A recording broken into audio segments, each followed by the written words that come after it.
Howdy guys, in today's video we're going to be looking at exporting your print jobs as a PDF file format. But before that, let's have a quick intro first.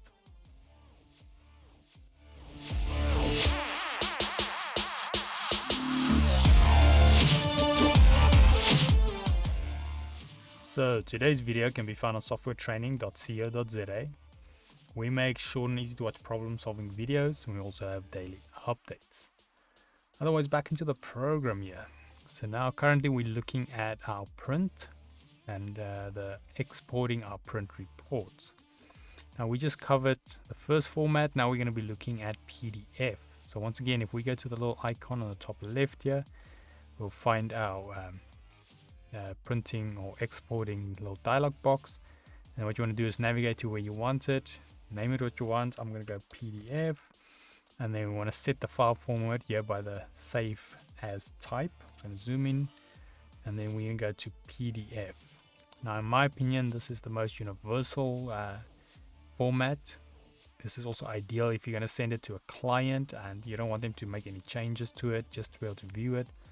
And most computers these days and phones can view PDFs by default. So now also PDF, it basically stands for Portable Document Format, and it was also introduced or developed by Adobe in 1992. So it's been around quite a while. It's definitely, like I said, standard in many ways because it's very rich in like text formatting. You can have images, and all forms of things. Some can even allow you to put links in. So this is a very great format for, to use as a default. Like I said, I use it a lot in printing and so forth. So you send the printers a PDF with all your files in and then they just do it from there. So let's save, wait for it to say export complete, and then let's just quickly preview it. So we've got the PDF, double click it. I'm going to open it with Adobe Acrobat Reader,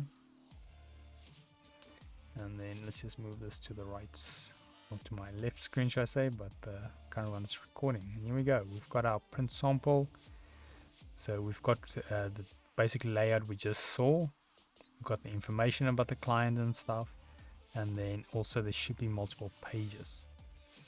So if I go down, you can see here's page 2 and page 3. So yeah, my recommendation is if you can use PDF, if a client or someone needs a RPT, then you can always use that. But I would normally just stick with PDFs. But there's a few other ones that's great for other purposes, which we're going to be covering as well. So if we head here to softwaretraining.co.za, you guys will notice we've got a variety of different softwares we do cover. And you can also isolate your search here on the top right. If you do not, however, find the training videos you're looking for, just simply go here, request a training video, fill in the mini form, and then we'll do our best to try and make that for you. But otherwise, thanks guys for watching, and cheers.